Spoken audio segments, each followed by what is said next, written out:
Reflections with theologian Father James Bacik, campus minister at the University of Toledo.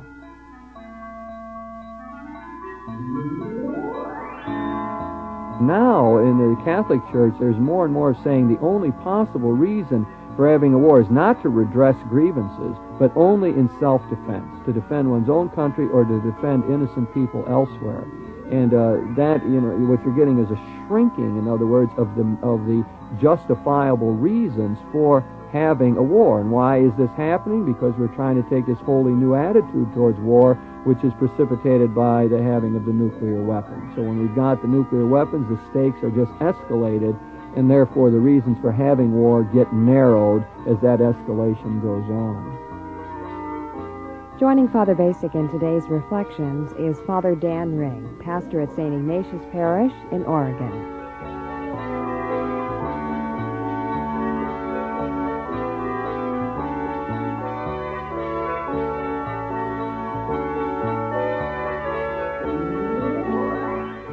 Today's Reflections focuses on the topic of the Bishop's Peace Pastoral, the role of conscience. Here's Father Bacik. Dan, I appreciate you taking time out from a busy schedule. I think you've got important events coming up in your parish soon, don't you? We're celebrating 100 years of being out in Oregon, Ohio, Menominee Town. How long have you been pastor there? 4 years. And there's a new building there, is it? It's a center for people to gather and do things like we're doing today, reflect, try to discover a little bit more about who we are as Christian people. Good. I hope you've done a terrific job there and helped build up the place. I noticed you got a lot of publicity in the paper on that, in the Blade, which is well-deserved, I think. And therefore I appreciate, in the midst of that busy schedule, you coming and doing these programs with me on the question of the Bishop's Pastoral Letter on Peace. And what is the title of that again, of that whole document? We have a document titled The Challenge of Peace, God's Promise and Our Response. The Challenge of Peace, God's Promise and Our Response. And so put out in their final form, agreed upon by the bishops in this month of May, 1983. And we're hoping that this document makes an impact. One of my interests is that it become a rallying point for people who are interested in being peacemakers in our world. And I suppose if that's going to happen, we have to figure out how to form coalitions of people who indeed find something valuable in the document and see the general direction of it to be something that accords with their own ideals and interests. And I think that as a first step in that process, that it becomes a matter of discussion of it, of finding out what it says, finding out if there's things in it that one can go along with or not, if it supports one's own thinking and so on, and also what parts of it would challenge our own responses. And so I think that good to keep in mind the overall structure of the document. In the beginning, they're talking about the religious perspectives within which they want to view the whole question. They want the moral issue to become important in the public debate in the United States, so they're trying to draw in not just Catholics, but all Christians, Jews, people of the Muslim faith, and all secularized people as well, who will enter into this whole debate on the question of nuclear weaponry in the modern world. So they give us some perspectives to look at that. They don't shy away from moral conclusions. They come on strong and saying strong no's to nuclear warfare based on the just war theory that says the proportion of evil that will come, the destruction of human life, possibility of the destroying of our civilization as we know it, simply cannot be tolerated. Any good that is to be gained from that cannot be outweigh, I should say, the evil effects. So they argue strongly to no first strike, no retaliatory strikes, and call into question the very possibility of even a limited nuclear war. And then in the third part, they tell us a lot about their proposals for peace. And they indicate to us that we need to find ways to solve our conflicts, that the Soviet Union and the United States have to learn to cooperate in the world. We got to figure out how to keep from proliferation of nuclear weapons, and we have to find ways to limit the possibilities of conventional warfare and so on. So there's a whole lot of suggestions that they make of how to go about all of that. And then in the final section, which I want to talk about now, is the whole pastoral challenge and response, in which they try to speak a bit about the church as a community of conscience, as ways of forming our conscience, what kind of role the church ought to play in this. And then they direct their attention to many different groups, educators, parents, people in the military, church people, citizens of the country, and so on. So let's, within that larger framework, hopefully getting a feel for what the document as a whole, which incidentally is very long, right? Someone has said it's 5,000 words longer than the Gospel of Matthew. I think that it is a long document. Probably not many people are going to read the whole thing, although I wish they would. But one of the reasons for us discussing it now is to disseminate a bit of information about it to busy people who don't have time or access to the document. So we're to this question now, Dan. I would like to talk a bit about this formation of conscience idea. They are very interested in the last part in people forming their own conscience, of understanding the principles that are involved, and so on. So can we talk a bit about that? I think perhaps the struggle the bishops went through in terms of drafting their letter, dialoguing about it, is a good model for what that means. It is not that somebody develops a few principles and prints them out from a tradition. It's like trying to read the gospel, look at the signs of the times, which is an important part of that assessment. What's happening in our world today? And coming in dialogue with other people to some conscientious decision about where I stand. I was speaking to someone recently who grew up in a European country, happened to be Germany, in a very strong authoritarian family. She said nothing at table. She had no rights until she was out of the house. In our country, we have another lifestyle, which is far more democratic, and it puts an additional burden on us to figure out what's right in our lives. You know, I think that's true, and also the fact that we can affect public opinion, right? As people are trying to sort this out in their own minds, eventually this has ramifications then in the social order, so that people who come to conclusions about this can write their congresspersons and can enter into protests if they want, or can support administration policies if they want. But we do have this tremendous opportunity to influence public opinion, and we see, I think as I go along, I feel that this is true. Don't you think, like the House of Representatives, don't you sense that a lot of times when the mood of the country seems to change, somehow what's going on in Congress seems to change? I guess I feel that more with the House of Representatives, speaking as a total layperson in that whole area. Just an impression that, of course, that's the idea of the system, isn't it? They're elected every 2 years and are supposedly more in touch with the people back home and more responsive. But I actually think I see that working. In our city, the congresspersons come home on the weekends most often. They hear and listen to what's happening. Right. And I think as much as individuals being heard, individuals formed together in what we Americans call voluntary associations have an impact. Churches are that. Movements for peace of whatever kind, whether it's Pax Christi or Fellowship of Reconciliation or the Council of Churches, those people gathered like that have more impact than I do alone. But I'm not going to get there unless I think about it, dialogue with other people, and start joining some of those groups in some limited way when it meets my goals. Now, one of the important things probably to keep in mind with this is the common statement in the Soviet Union, you don't have this kind of situation, that you don't have a public opinion that appears to be able to influence the people in the Politburo. I think we have to recognize that difference, and of course many people will say right away, well then, we've got this nuclear freeze initiative in the United States about the halting of the deployment of new systems and so on, that and that this is meaningless, many people would say, because in the Soviet Union people don't have that kind of say. And I believe we have to take that into consideration. We do have a different situation. There are 14 people who make policy in the Soviet Union. They're mostly old people. They are really shaped by the Marxist-Leninist ideology. They are often involved in power struggles in order to achieve their position. We don't know everything about how all that system works, but we know in that sense that it's very limited and a very constrained kind of system. And so when and we also know that the Russians historically have sort of felt a sense of inferiority vis-a-vis the West. And that's another factor that comes into play in trying to assess what is going on there. So we have this marvelous democratic system. We have this freedom that we cherish so much, and it enables us to shape public opinion. I'm thinking, and we must realize, I think, that in the Soviet Union that really isn't there. It's one of the reasons I think that people fear the overall situation when you have the decision-making in the hands of such a small group. You know, I'm thinking right now, Dan, about one of the criteria of the just war theory is that it be initiated by proper authority. A war, you know, they are in the just war theory. They had all these conditions, right, about whether you could have it. It had to be the last resort.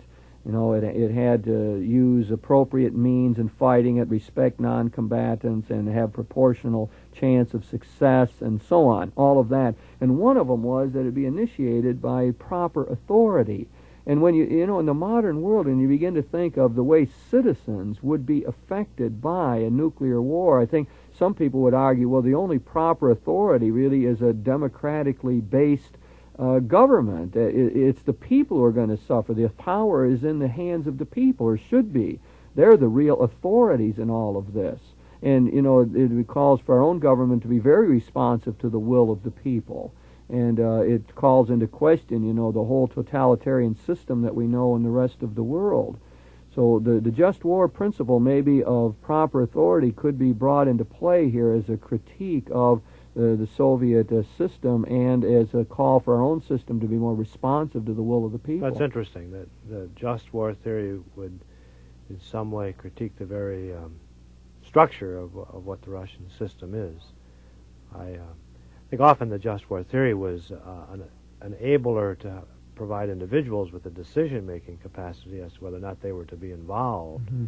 And as always, it's meant to promote peace, not promote war. That's right. Yeah, as Thomas Aquinas said it, you know, the real question of war is war ever justifiable? Can it ever be waged without being a sin against charity?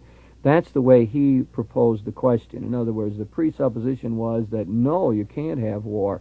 Is there any possible exception to it? And that's how the just war theory argued. Yes, maybe there could be times when indeed that was true, that people could wage war in order to, for one or another reason. What we see in the modern world is that whole thing is getting shrunk. In other words, now in the Catholic Church, there's more and more saying the only possible reason for having a war is not to redress grievances, but only in self-defense, to defend one's own country or to defend innocent people elsewhere.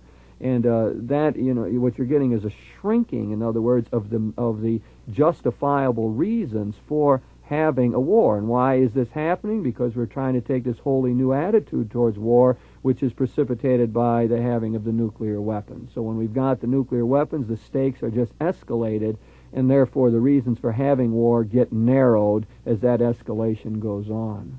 That gives us some kind of hope, in the sense that the limitation in terms of the mass of people simply will not cooperate with adventures that are self-fulfilling or prideful. Right. You know, as we just sit here in a calm atmosphere and think, it's absolutely ridiculous that 14 old men could lead us into destroying the whole of civilization, or that a few governmental people, even though elected, could make decisions that would involve the lives of and the destruction of so much property and human life, possibly of the whole human race. That really is unthinkable in a way. It's not proper. It's madness in a way to sit around and talk about. A lot of times I feel that logic is just stretched as we begin to go through this whole discussion and debate. It defies the ordinary rules of rational discourse. You know, it's in a sense strange to be sitting here saying, how are we going to keep from blowing ourselves up totally, you know, and destroying everything that the evolutionary process has produced to this point in human history. So the reaction to rid ourselves of nuclear weapons is the only logical conclusion. That's what it seems to be, and yet you got that paradox that we can't seem to do it unilaterally without endangering ourselves to another degree. Yeah, go ahead. We're interdependent. The bishops keep talking about we're not isolated.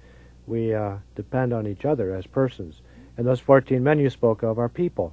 No matter how you cut it, they've got some feelings, thoughts, ambitions that we ought to know about, and ought to hear about, and they ought to hear ours. And Must they not love their children also? For sure. I remember the one suggestion about how to keep peace in the world was always to keep the offspring of the leaders of the countries in the other person's country. So there would always be the children of the Russian leaders studying in Washington, and a continual flow of that, their grandchildren perhaps, and always have Americans over there. I thought it was one of the more innovative ideas about all of this, and premised on the idea that Soviet leaders love their children also.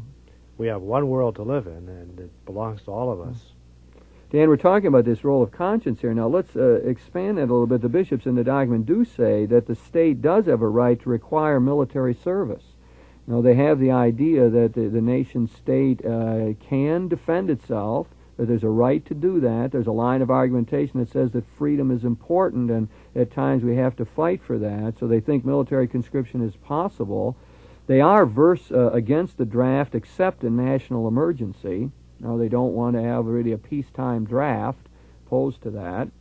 And, of course, they have historically, at least in the recent past, supported conscientious objection and even selective conscientious objection. I can remember being at the draft boards with young men who, on one reason or another, were opposed to the Vietnamese War, who were either did it on the grounds of being total pacifists, which is the only reason that would be accepted in our own country, or some of them on the grounds of selective conscientious objection. And our bishops really think that in the United States we ought to recognize selective conscientious objection and say, yes, you could dissent from a given war. You could say the governmental policy in this case is not correct. I would fight in a just war. My judgment is this is an unjust war, and therefore I want to dissent from this. But that's not the case at this point. It's not the case, yes. Whether a Catholic youngster or a Jewish youngster or an atheist decides that one war, this one we're about to have, is immoral, he cannot dissent from that. He cannot, right. He can only do it in general terms, that I'm against all war. That has been our policy, and the bishops are opposed to that and are fighting for, have fought for a selective conscientious objection, which of course fits into our whole just war theory, that the individual can't just go along with the country and say my government right or wrong, but has to make decisions that one day we're before the judgment seat of God, and our president isn't there. We're there, and it's thrown back upon us. And by selective conscientious objection, we're not speaking of cowardice. We're talking about a reasoned-out decision based on principles that young woman or man would hold.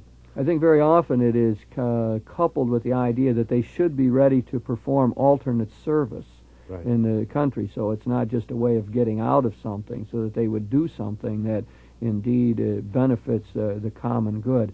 I really think there's a danger of this whole solipsism, this whole privatized morality in our country, and that probably is a point well kept in mind, that we are social creatures. We benefit from living in this land of great freedom, and we are responsible for it. There's a proper patriotism, and if someone decides that they are opposed to the particular war, that they probably ought to be willing to serve in some way the common good of our country.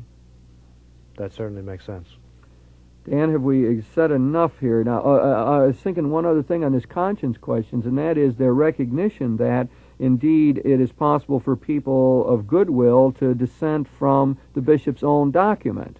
So part of their willingness to say that conscience is the proximate norm of morality, the judgment that we make about what is right and wrong, they recognize that some good Catholics are going to say, we disagree with the document. And I think they make room for that, and I think properly so. I certainly want to defend the right of Catholics and anyone else to dissent from the conclusions that the bishops come to. And some thoughtful Catholics are going to carry the thinking that's in the document further. They're going to bring additional insights to the bishops in the years to come. This is not a final document. It is a piece of teaching that comes out of their wisdom, but it's limited to the present. It doesn't provide for the future. Very good point. I'm really glad you brought that up. It's really important to keep this document in perspective, isn't it? It's one statement by one particular group. It's not a final word. It's not a final word even in the Catholic community, because the church is not the bishops. Church is the whole people of God. Everyone has their say in it, and we're trying to to make sure that we see that. I really don't think myself, that the bishop's document is going to have that kind of total impact. It's a catalyst for thinking. We're going to move in the direction of decreasing defense spending and increasing money for social programs by forming coalitions of people, interested average people who have come to the conclusion that that's the wise way to proceed, and out of their own conscience. So the document, while important as a catalyst and it enables us to talk about it and so on, and it's an educational tool, the real action is with the average person in making up their own mind. Dan, can we move on to some other aspects of this fourth part of the bishop's pastoral? One thing is they remind us of the reverence for life as a whole. Say something about abortion, don't they, in there? They do. The dignity of the human person is the touchstone of the moral teaching in the pastoral letter. It is also the touchstone of our morality in regard to abortion. The violence that takes unjustly innocent life is condemned. That's the basis of non-combatant freedom from destruction, or the morality around there. And they tie it in with the sensitivity in regard to unborn human life, that to kill innocent human life is within the womb is something we know about. It's something a lot of Catholic Christians have a feeling for. Just as strong needs to be the feeling against war. They make that connection. I think that at times in the past the Catholic community has been accused of just being interested in unborn life and not respecting life across the spectrum. I suppose the bishop's strong statement on peace and war is moving us away from that kind of charge of a narrow tunnel vision on the question of human dignity. And I think it makes probably the teaching on abortion more credible in general to realize that they're willing to stand up and fight governmental policy at other levels. I like the way they bring in the question of prayer. They're suggesting that is really important to help develop a prayerful attitude, to become peacemakers. They tell us at our liturgies, at our masses, that there ought to always be a prayer of petition for peace, a spontaneous part of our Mass, which is really important, and really calling upon all religious people to pray for peace. And at our greeting of peace at the Mass, they want that to be a symbol of our willingness to be peacemakers. Yeah, prayer is an active way to live. It involves change of heart, moving more towards God and more towards one another. So by prayer, they're not talking about ritual or going through some extra ones on the beads. They're talking about a change of heart that, especially, I think, where we feel resistance, fear, in regard to the whole question of nuclear arms race, that's when prayer brings us to terms sometimes with a new way to see things, new possibilities. Right, as St. Teresa of Avila reminded us, prayer is tightly bound up with self-knowledge, and as we come closer to seeing ourselves, our weaknesses, fears, strengths, and that's precisely perhaps when we move closer to our God. Prayer is really a matter of increasing our self-awareness, coming to the true self away from the false self. And as we would do that, maybe we would find out more about greed and selfishness in our own lives and move ourselves into becoming peacemakers in our own little circle, which I am convinced really does end up having its ramifications in the larger world. Now, one of the other ideas I really like, Dan, is their idea that they intend to fast and abstain on Fridays, they being the bishops. They've publicly proclaimed this, and that they're inviting the Catholic people as a whole to return to that practice now as a clear sign of wanting to be peacemakers in the world. I noticed when I was lecturing on this the other night, I sort of just spontaneously said to the group, and I want to pledge myself to that.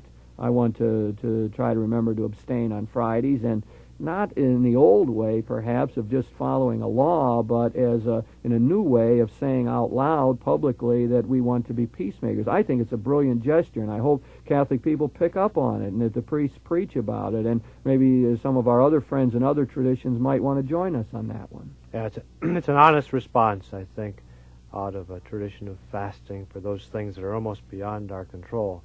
One of the Gospels, Mark, I think, alludes to certain devils are only controlled by fasting and prayer. The bishops have said this before quietly, and now they're saying it publicly.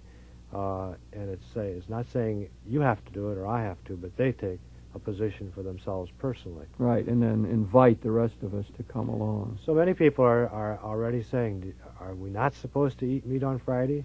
And I said, well, that's not really the question. The question is, do you and I want to do something that puts ourselves on the line for peace, helps to mold our lives, is an act of almost adoration of hope in God, too. Do you think that this will catch on, Dan, in the average parish? Or It's one of those long-term things. I think people will say, well, for a while, if I don't have to, then I don't think I will.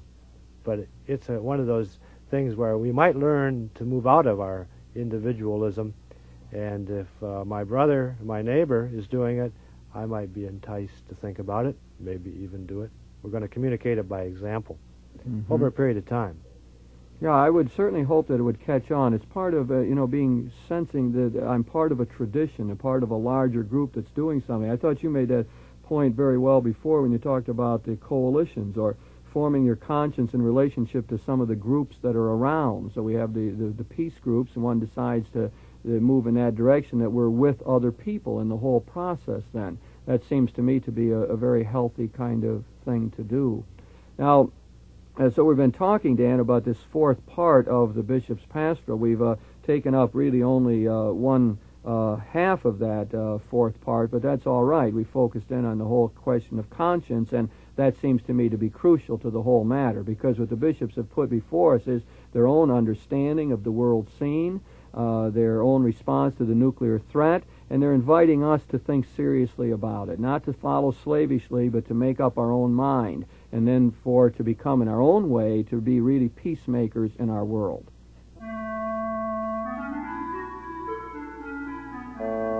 You've been listening to Reflections with your host, theologian Father James Bacik, campus minister at the University of Toledo.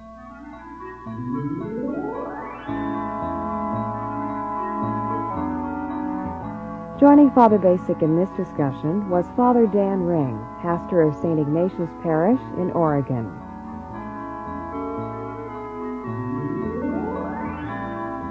The topic of this week's Reflections was the Bishop's Peace Pastoral, the role of conscience. If you have any questions about today's program or any ideas for topics you'd like to hear discussed, please write to Reflections in care of WLQR, Toledo, Ohio 43623.